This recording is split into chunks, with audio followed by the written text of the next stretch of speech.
with me, Audley. How are you doing? I'm good. Good. How are you doing? I'm great. It feels good. It feels good to be alive. And today the weather was so, even though it rained, it was like a really refreshing rain. And it felt really good. So Yeah. I felt good. I woke up really stressed. And then it was like, I went outside and it was like the birds were chirping and it was raining and it felt good and it smelled good and it just made my day. Right. The snow's melting. It's always a plus. I know. It's almost all gone in like a day. Yeah. Day and a half. For sure. Which I'm really glad because I really don't like snow. Me neither. Cold puts me in a weird spot. Me too. Yeah. And I just want to be at home and asleep and in my bed and not. I don't even get that social. Right. In the wintertime. Same. More so like I'm just cool being alone. Right. I mean, it's a blessing and a curse because when you're home, you can just kind of like research and listen to new tunes and start plotting the future instead of just like, I'm not saying going out's a bad thing, but sometimes staying in helps a lot, just kind of like honing in on the vision. Yeah, you're right. Yeah. So what have you been up to? Whole lot of stuff. So Pink came out last year and that was definitely like my main focus. And I was able to put it out on vinyl in June, which was awesome. That's really cool. Yeah, Soul Step Records put it out. They actually distributed it through VNYL, so I got to send 600 copies across the U.S. Wow. Before the record even like was on wax for me personally. Wow. So that's been super fun, like just talking to people way outside of the market that I never would have been able to reach otherwise. Yeah. So that kind of kept me busy until like August, and then I decided I wanted to do Love and Light in November. What is that? Because I really wanted to go to one of those, but there was only a few, right? Yeah, so the Love and Light series was a residency every Tuesday in November at the Comet. Okay. And each week kind of had its own theme. So let me see if I can do this. The first week was female singer-songwriter. Second week was male singer-songwriter. Third week was indie rock. Joseph headlined that week, and then fourth week was hip hop. So like Tribe, Ronan, Devin, all those dudes performed. But yeah, it essentially was every Tuesday leading up to Motor Pub Love and Light finale that Friday with POC and Us Today. Okay. Us Today is a really good jam band.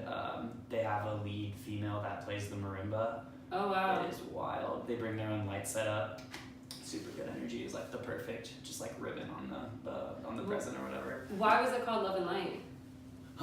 So I met Jess Lamb in the Factory at the CEAs last year, and I don't know if you know Jess Lamb, but she is a very mantra-driven, positivity-centric singer-songwriter. And it's her, Warren Harrison on the keys, and then they have a drummer and Chase plays the bass. Okay. And she just has this like, it's so hard to explain. You just meet those people that have a very balanced center, and they can just read you from the moment they see you. So they give you a hug, and even if you're not even thinking about anything, they're like, "How are you doing today?" And you're just like, oh, and you just like pour your guts into this person just because you can tell they have a very receiving spirit, you know? And I was in a really weird spot when I met her, just mentally really low, really dark place. And she kind of like showed me the light again. And it opened up this whole just like beautiful, on the spot, improvisational, musical creation, I guess. Because I would always go to Jess's shows and hop up on the mic and they would play and I would get to sing and freestyle, and that got me through a lot last year. And I realized it was because of the love and light I received from her. Yeah. And I think that's a message that a lot of the Cincinnati community has really like grasped onto in the last 6 months, which is super cool. Like everyone's always been supportive of each other, but no one's been like spreading love and light like they are right now. And so I just decided to call the series Love and Light because it literally was just like the mantra of the year. Yeah. And it was just super cool to see everyone saying love and light, everyone sharing love and light. Like, it was just, it was infectious. Yeah. Yeah, it was super cool. Which is amazing. Yeah. Love is definitely one of those things that are like, you just really can't go wrong, like loving, you know what I mean? Right. Like, I don't know, sometimes I'm like, do I love people too much? Do I like care too much? But really when that's your soul and that's what you know, it's like, love is just so deep. It's so deep and you can't love too much. Right, and the great thing about it is it's selfless and it's empowering, not only for yourself but for the people you give it to. Yes. To where you're not backpedaling when you're giving out love. You're giving it and you're able to move forward. Yeah. And that's why it kind of coincides with light, because it does kind of the same thing. Yeah. For sure. True. Which I never thought about, like that, like light just moving forward like that, and then the love just moving forward like that. You're not looking in the past. You're trying to help people focus on being present, right, to be able to get to where they want to go in the future. I have a really hard time letting go of my past. Okay. Things I've done, people I've been really close to, and I wasn't really at a place of maturity to be transparent with myself or with them, which caused a huge lack of communication and understanding. And once I realized that if the basis is love and light, and if the basis is just like pure honesty, which is kind of like my thing for this year, is just like no bullshit, be as honest as you can and nothing can go wrong. Right. Just kind of like it alleviated a lot of the communication barriers that I had in the past. Because when there's nothing to hide, there's nothing that they're searching for, I guess, is what that means. Yeah. Which is really interesting because it's really, really hard to be honest. Yeah, for sure. Yeah. Which is one of those things where I don't understand. It's like the good and the bad, right? It's so easy to do something bad. It's it's so easy to lie to yourself and to everybody around you.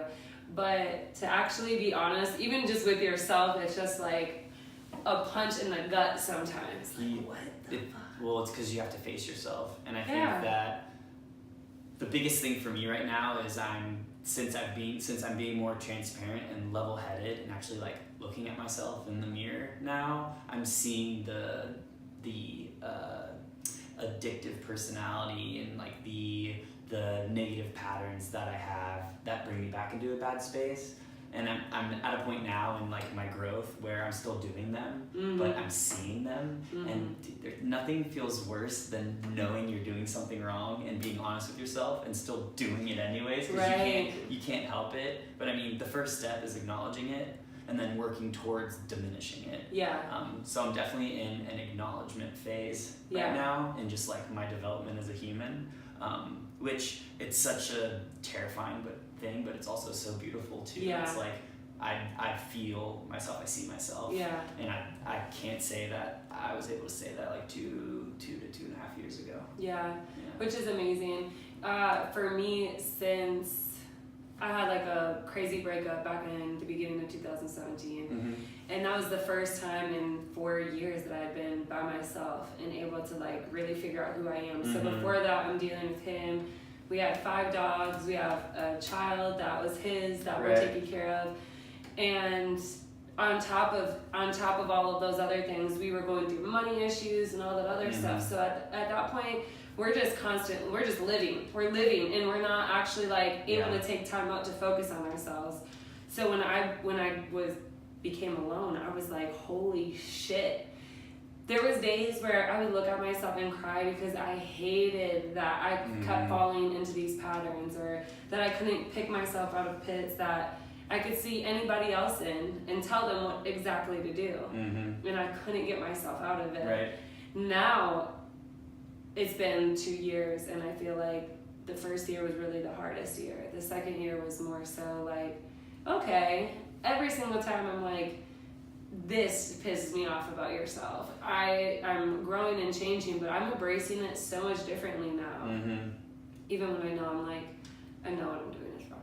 And I think the reason why it's so easy to be everyone's cheerleader and not your own is because for some reason there's a negative stigma to believing in yourself and being confident.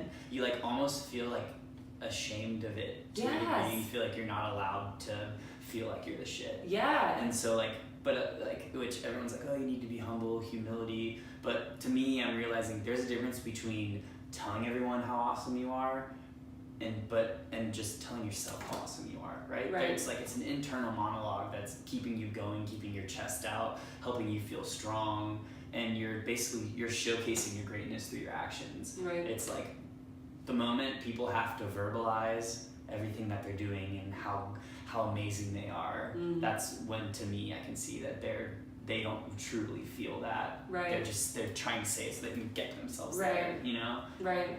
To where it's just like, let your actions speak for themselves. Right. Show me how great you are, don't tell me, you know? Yep, that's big facts. Yeah. And what's also interesting about that you said is being humble is like telling people, you know, not telling people and letting people see it, but also being humble is knowing how great you are.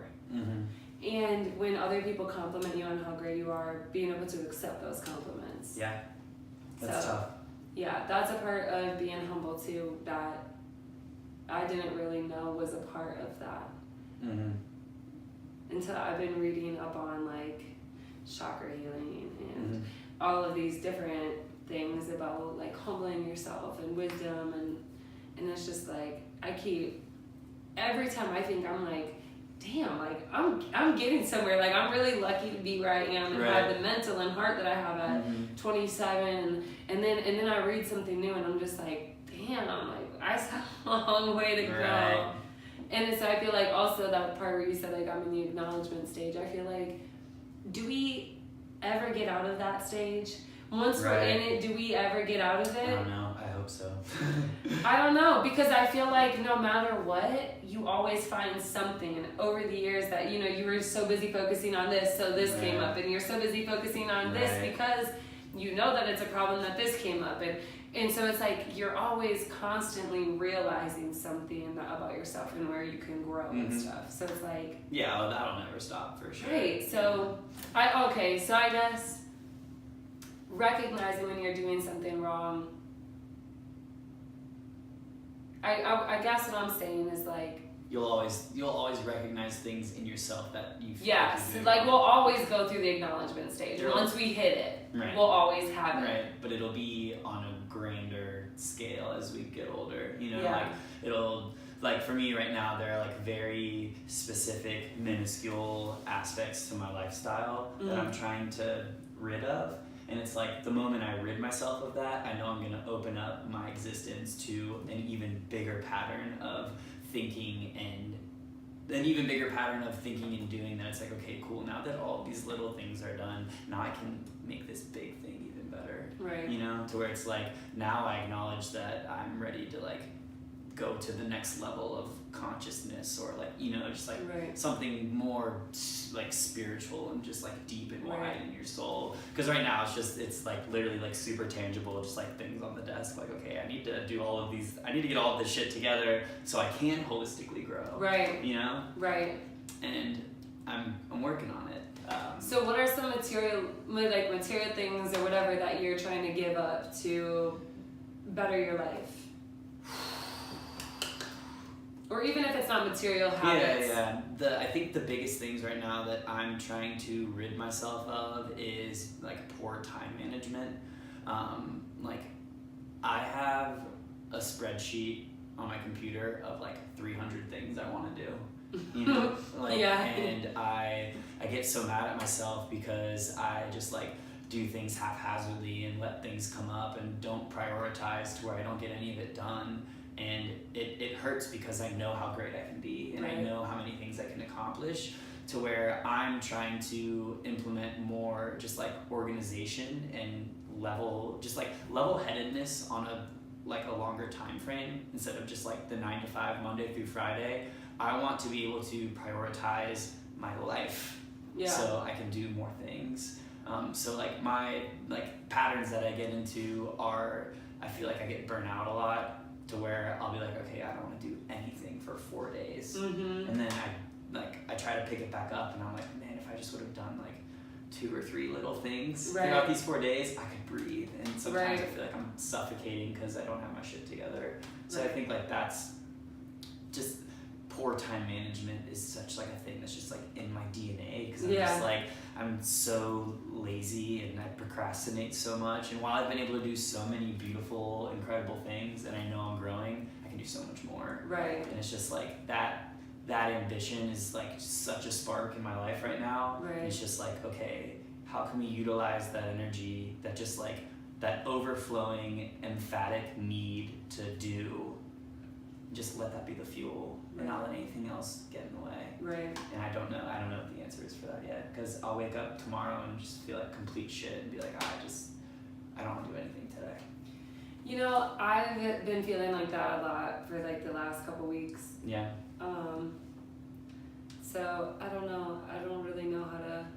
They say actually getting up and actually exercising is a big one. Physical fitness would probably help me a lot. So Yeah. I mean, my physical fitness is dancing around at shows Yeah. and performing, Yeah. which it's kept me decently in shape my whole life. But I played volleyball for UC, played Yeah. college ball, and ever since that's been gone, I totally have seen a mental shift in clarity. Yeah. Just because like that physical release and just like being physically fit helped me stay mentally fit. So like Yeah. I definitely hear you on that. I think getting into a pattern is huge. Mm-hmm. Like waking up at a certain time, going to bed at a certain time, Mm-hmm. giving yourself vigilance breaks. So I'm reading this book on timing right now. Okay. It's called The Art of When by Daniel Pink. Okay. I literally read it because his last name was Pink. And it's like right when I made the record, I was like, oh, this is fake. So it's literally data that backs how certain times in the day we have more cognitive awareness. And if you can figure out what your pattern is, like when your cognitive awareness is highest, that's when you need to start like planning your days. So and I won't go too deep into this, the average pattern is from the moment you wake up, let's say you're like a 9-to-5er, the moment you wake up at 7:30, you're cognitively rising up until noon. And it's like 10 to noon, you are firing on all cylinders, you're getting all your shit done, answering your emails, telling your boss to go away because you're too busy, and then you have lunch, right? And then just 12 to 6 just plummets. Mm-hmm. But from 7 to 11, it rises again. So there's a rise, a trough, and a rise in all of our cognitive awareness. But not everyone's a 9-to-5er. There's Right. creatives whose cognitive awareness skyrockets at 4 a.m. Mm-hmm. So it's like, first of all, figure out which pattern you'd like to be on, because you can change that pattern. Right. And then adhere to it. And taking breaks is huge. Like, there's a lot in there about like completely disconnecting for an hour right before the trough, which is called a vigilance break, and then you'll actually be able to come back and crush it for the rest of the day. Okay. But when they say that, they're like, they say get out of the office, don't get on your phone, go for a walk with a friend, and talk about anything other than what you've been working on that Right. day.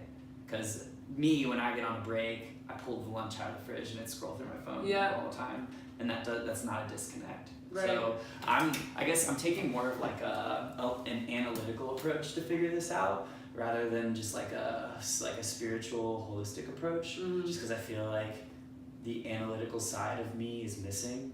Yeah. Like I've never been like a numbers spreadsheet guy. Yeah.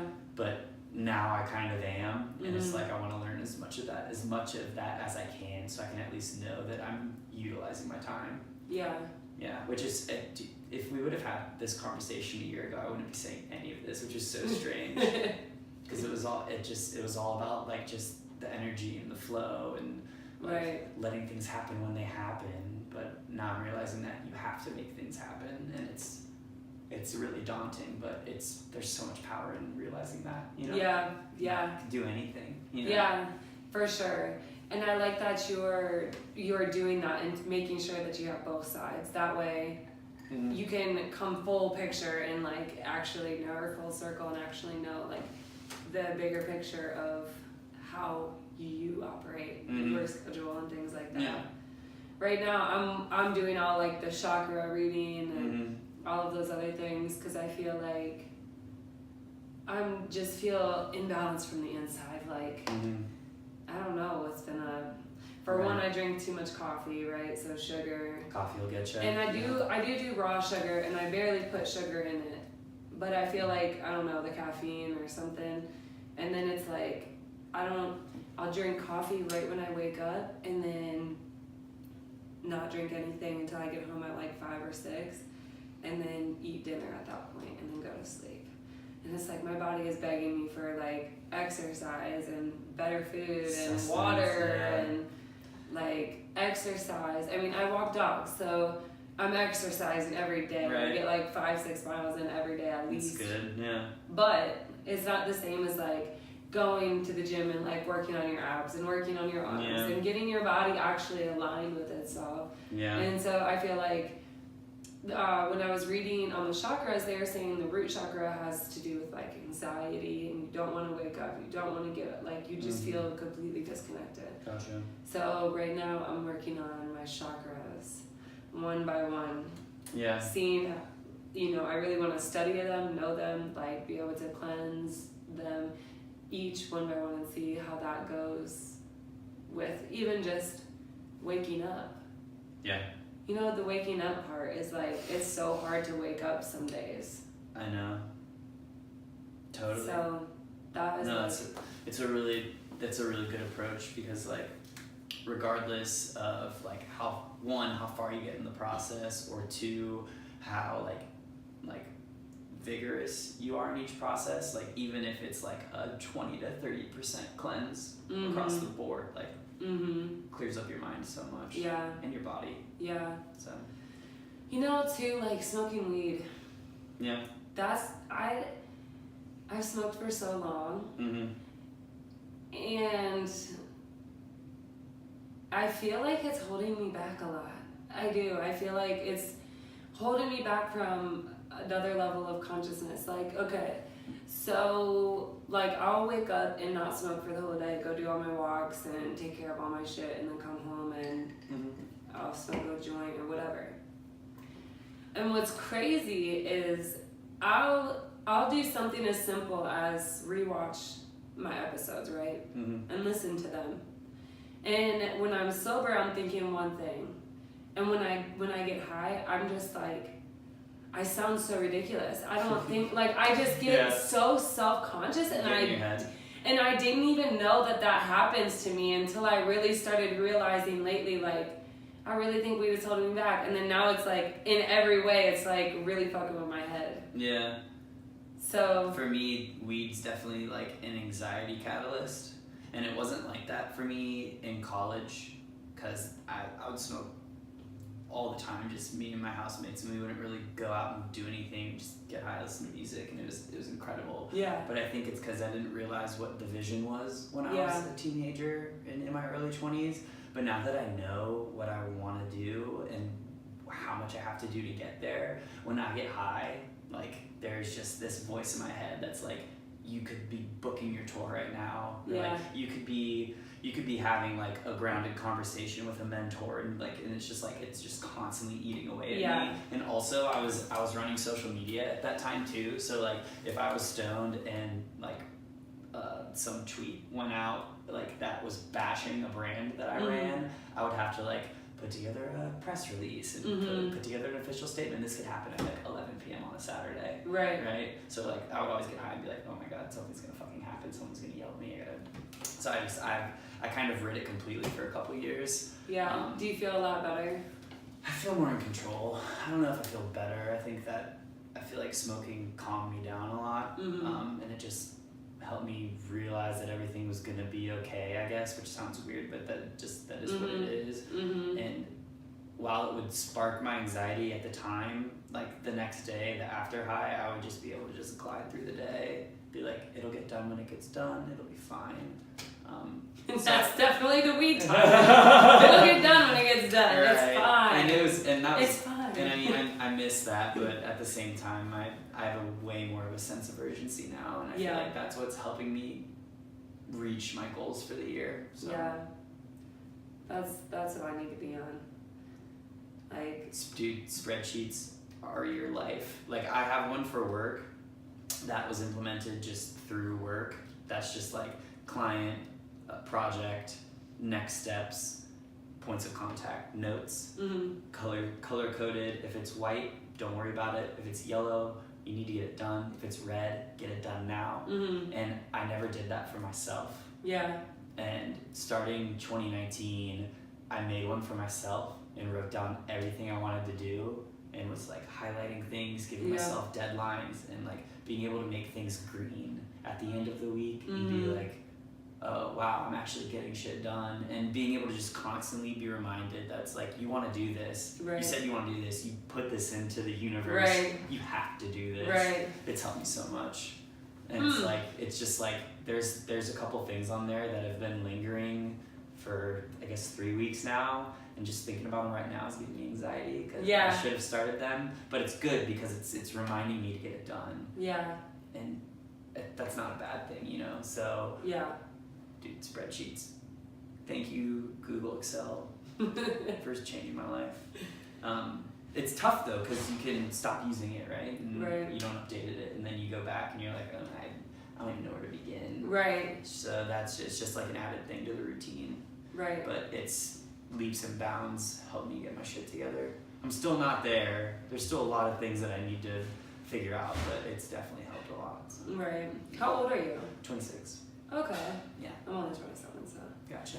I think we're really lucky to have the minds and hearts that we have, and to be in the position that we are figuring ourselves out. You know, you meet a lot of I know I've met a lot of older people who are like, I had no idea what I wanted, who I was, or anything. And I'm like, so many people I know are finding themselves right now. And even if this isn't like exactly who they're going to be, they at least like have a vision and a goal. And most people that I know are all like working for themselves or have something on the side going on for themselves and for their own dreams and goals, which I find very amazing. Yeah. No, it's super cool to see people find that one thing and be able to pour themselves into it, which in the longevity of things helps them in all aspects of their life. But yeah, I feel so fortunate to have the brain I have, to realize that I can do it now and I don't have to wait for it. Like, especially from an artist mentality, like I have a lot of really beautiful minds, like talented, creative souls that are just waiting. Like they're waiting for someone to like discover their talent. They're waiting for someone to like open the doors for them. When you have to go like provide yourself to these people so they can hear you. So you need to knock at the door so they'll even consider opening it, you know? And a lot of people don't think like that. A lot, and I mean, like even people into their 30s don't think like that. But I feel like once you hit like early to mid 30s, just like anyone in general, they're like, okay, fuck, I gotta, what am I doing? Like because a lot of people just like whatever career they get when they graduate, they're like, cool, I'll just climb, I'll climb this ladder and I'm set. And then they get into like a regional manager position or something, and they're like, this sucks. Why am I here? I never wanted to do this. So it's like just finding the root of the passion and making sure that's always an element into your lifestyle is huge. And I got super lucky with Agar because music is in every aspect of the experience, because it's something that connects humans in general on just a very quick level and a deep level at the same time. So like when we're pitching experiential to these companies and these brands, they want music to be a part of it. And like, so for me, that's like getting to book my friends for shows and getting to like build relationships with venues that I never would have been able to meet myself. And, it's cool. Music is the core. Well, music is a facet. Ideation is the core, but music is definitely a main facet to that. So, and it always will be, because everyone's like, so like you're doing this marketing thing, you're making music, like what do you want to do? Like, what's your goal? Do you want to be this like amazing touring artist that has millions of fans, or do you want to like work in marketing? And it's like, I have no idea, but I'm slowly building each one to when I figure out what that vision is, regardless or not if I'm on stage in front of 200,000 people or I'm literally building the experience to book the bands and own the venue for that artist to go in front of 200,000 people, I will be in that space. Right. You know? Like I don't have to be on stage to feel like my career as an artist has elevated. Right. So as of right now, I'm still definitely like garnering an audience, and I'm gonna put into the ether until it happens that I'm going to tour, because I'm slowly but surely getting the pieces together to just do it myself, which is so tedious and daunting, but it's super exciting too. So like I'm gonna tour, see what it's like, see if I even like it. I might hate it, being on the road for a couple of weeks, and then so I'm gonna do that. Keep working for Agar. Do you have a tour date set or planned? No. So the goal is Q3 of this year. I've done the research and have contact information for around like 80 venues in maybe like 18 markets. So I'm still just like trying to figure out the play like of renovating my UPK and like what have my wins been and how can I market myself to be like a no-brainer to book. Right. Because I've done so many things that it's hard for me to realize which ones they want to hear. Right. Because it's like, so figuring that out. But once I do the outreach, even if I get a response from 5 markets, I'm gonna book those 5 markets, and that's my first tour. Right. So that's like the next step, which is super exciting. Do you have anybody that manages you or anything, or you just do everything? So for licensing, Old Flame Records manages me. Okay.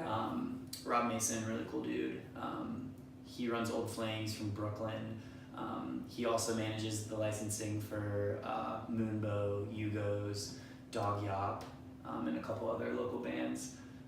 So when it comes to like digital, so like getting things on all streaming services and trying to vet like Spotify placements and getting syncs for like TV shows and such, like he's doing all of that, and he's incredible. And he has the wherewithal and the know-how to book a tour, but he's kind of like just guiding me right now, so I can learn how to do it, which is incredible. Teach a man to fish, right? So he manages an aspect of my career, but I still have full control of the creative license. Okay. Yeah. That's amazing. Yeah. That's super dope. I used to work with some people, not gonna name any names, that tried to change me as an artist. They saw the talent, but they also saw the pop play, and they just totally tried to rehaul who I was. Yeah. And I didn't know myself enough yet. Yeah. To where I was super confused. Like, is this who I'm supposed to be? Right. And like, am I doing myself a disservice by not just doing this? Right. But I was like, no, this doesn't feel right. Gut decision, no thank you. Yeah. And then that gave me the time to develop Donna, the deep end, into Pink, realize the vision, figure out the colors, get comfortable enough in my own skin to make the music that I've always wanted to hear. Right. To where now the product's good enough that I would hope that no one would try to change me at this point. Yeah. Yeah, for sure. Your album is dope. Thank you. Yeah, that I was just listening to it on repeat. It was really good. It makes me happy. It's like you can just like, I don't know, vibe to it. Like it's real vibey. Like you just had some wine and you're just like vibing, you know? Yeah, that was just innate flow. Yeah. Yeah. Yeah, I like the whole thing. I love it. So what's a piece of advice that you would give to the listeners? Just on positive living or dream chasing or any of that?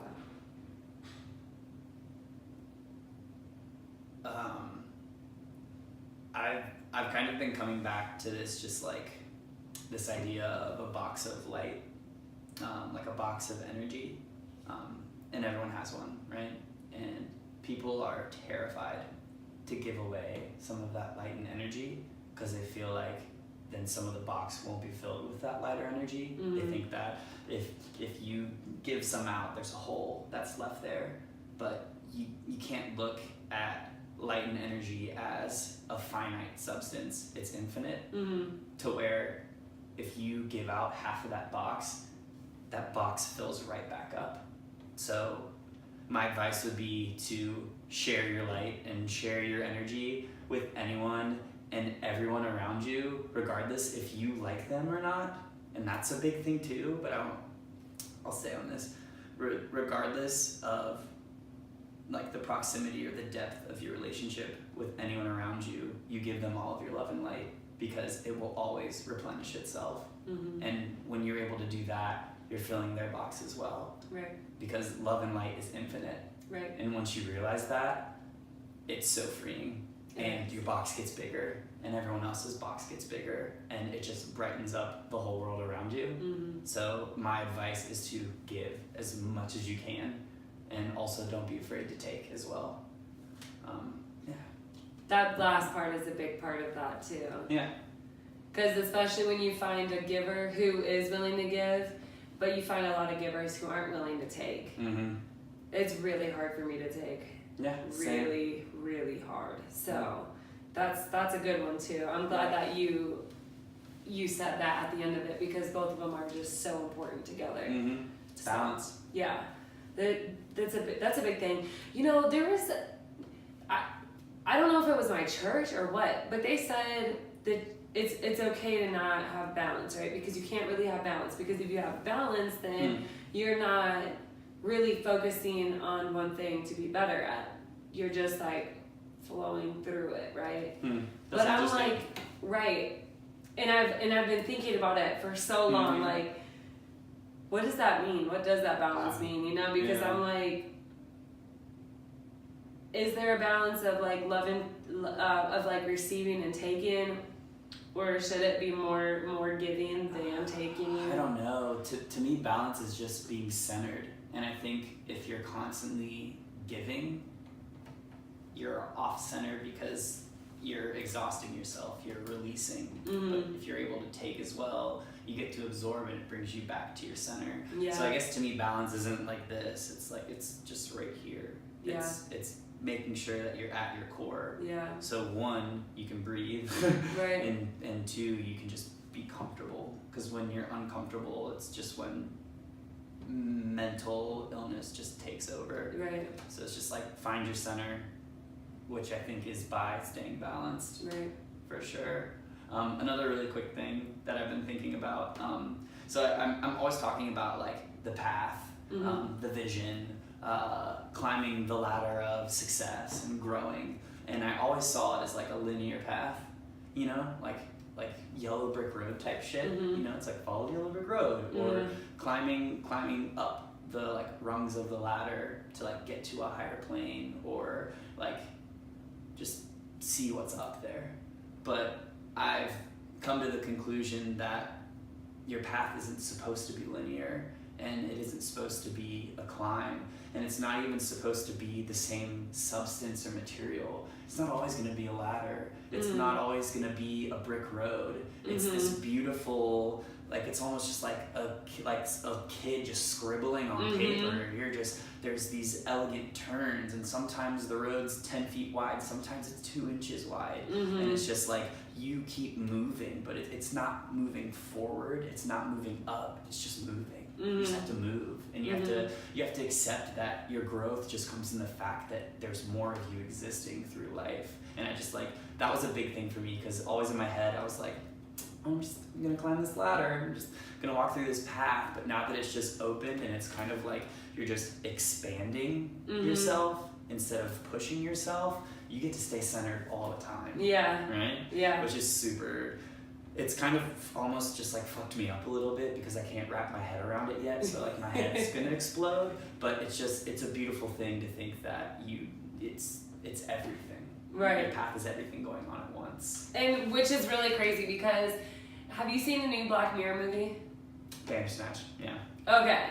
So that has really been making me think a lot, because I'm like, I had my friend Joey, shout out STA, Joey, but that's my dude, but okay, so I'm like, dude, you gotta watch this movie, like, it's so crazy. You get to choose the path that the character takes, and no matter what you choose, there's a different outcome. So even you choose his cereal, and depending on what cereal you choose is a different path.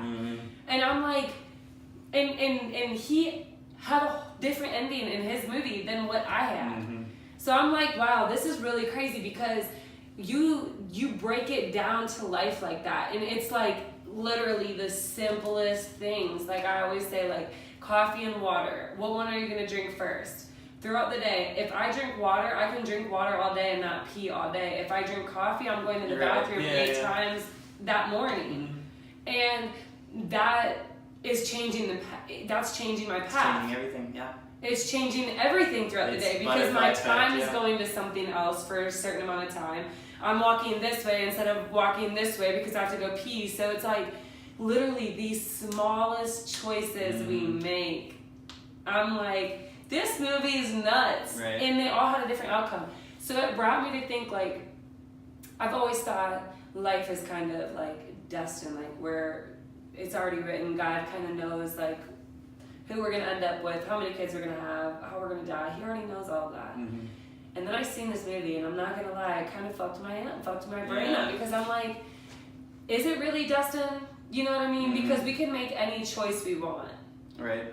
And even just as little as making a choice of what we're eating for breakfast can literally change the course of our lives. And so it's like, or does those small decisions not? And we already have a greater plan that's already in the works. Like, I'd be really confused. Yeah, it's hard to touch on religion for me just because I definitely feel that we're all connected, and I feel energy, and I definitely understand the spirituality behind it. And to me, that's everything, right? Yep. And so it's just like that to me is my belief. Mm-hmm. I totally forget where I was gonna go with that. Religion. Oh, cool. So you're talking about like, do the decisions matter or don't they?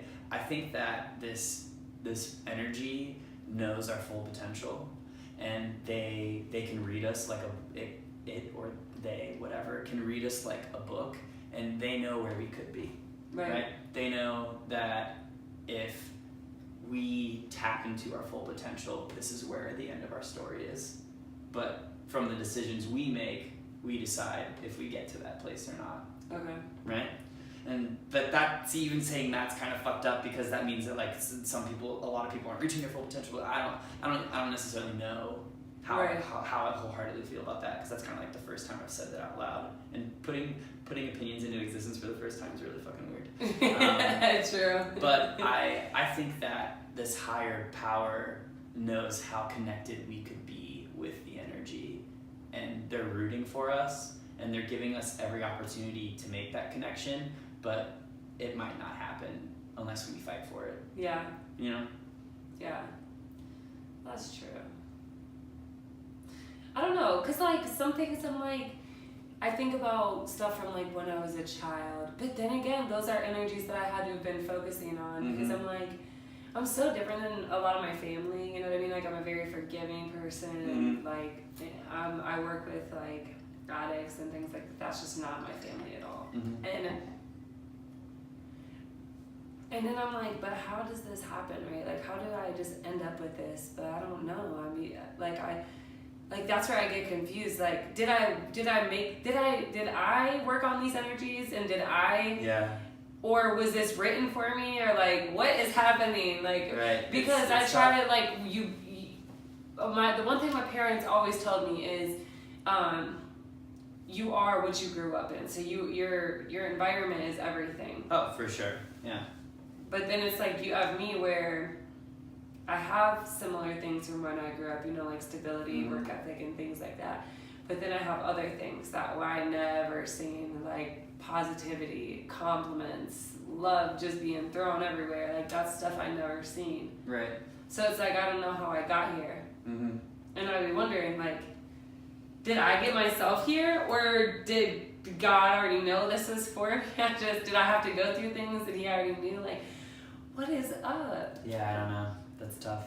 That's just like opening a whole other realm of philosophy. Yeah. It's like this life is just so crazy and just so, I don't know. But one thing I'll say for me, like, is I would agree with you on just like giving as much as you can, and never allowing anybody to make you feel like you're too loving or you're too kind. Right. Being so can definitely hurt you, right? Because, like you said, Right. if you're off balance and if you're just constantly giving and never receiving, that can hurt you and that can make you a bitter person. So you have to find your balance in that. Right. But it's 100% always worth it because it always speaks to your character in the end of who you are. So, you know, even though you don't like somebody or whatever, at the end of the day, your character is what speaks for you. So you've got to still treat them with respect and love and kindness and all of those other things. So I don't know, my biggest thing has been like just people telling me when I first started on this journey that I was being too nice or that I'm trying to be best friends with too many people.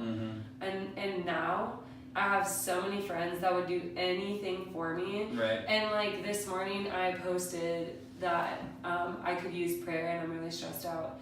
And I got an overwhelming amount of people that respond to me like, I'm praying for you, or I'm sending energy your way, or done. And within a couple hours, I'm like, I'm feeling good. Yeah, I'm good to go. And so it's like that even though some days you feel so drained from giving, it's like, it's really worth it. And it may take years for it to be worth it, but it's always worth it. I agree 100%. Yeah.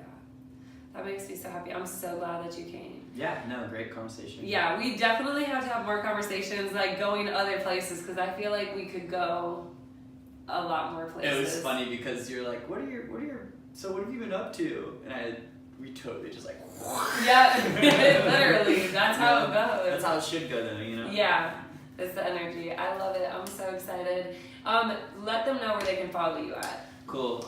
So you can listen to Pink by Audley, Audley. I'm on all streaming services. So Spotify, Tidal, Apple Music, Google Play, whatever. Just look for a photo. It's just a photo of my face that says Pink on it. And I'm also on all social media under Audley Glove. So AUDLEY GLOVE, Instagram, Twitter, Facebook. SoundCloud is Audley Can't Rap. Which I made when I was like 17. So if you want to hear some deep cuts, check out SoundCloud. But yeah, I have a show St. Patrick's Day weekend at Motor Pub. That's what, March 18th? I think so. I don't know. Does St. Patrick's Day change? I don't know. St. Patrick's Day weekend. Just kind of check out. We'll figure it out and I'll put it into the thing below. Opening up for Ben Pirani, who's in Coal Mine Records. Coal Mine Records manages Duran Jones and the Indications. They are incredible, so I'm super excited about that. Have a couple shows coming up in April. They haven't been announced yet, so I'll kind of let them do their thing.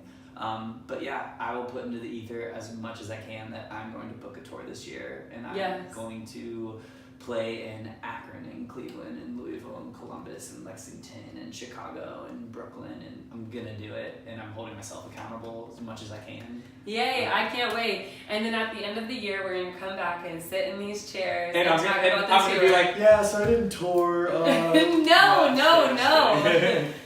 No, you're gonna be like, dude, it was awesome. I'm gonna come back. My hair's gonna be down to my shoulders. I'm gonna be in like this beautiful, like I'm actually gonna like wear nice clothes and be fashionable. It'll be crazy. It'll be amazing. The growth is gonna be 100. I'm excited. I'm really excited for you. That is so exciting. I know I'll definitely keep you in prayer when it comes to you touring and things like that, and getting your time management skills together, so that way you can make all of these things happen. So, yay. Well, thank you so much. Yeah, no, thank you. It's been a pleasure. Yes. Well, that's Positive Living with Plwl. Bye.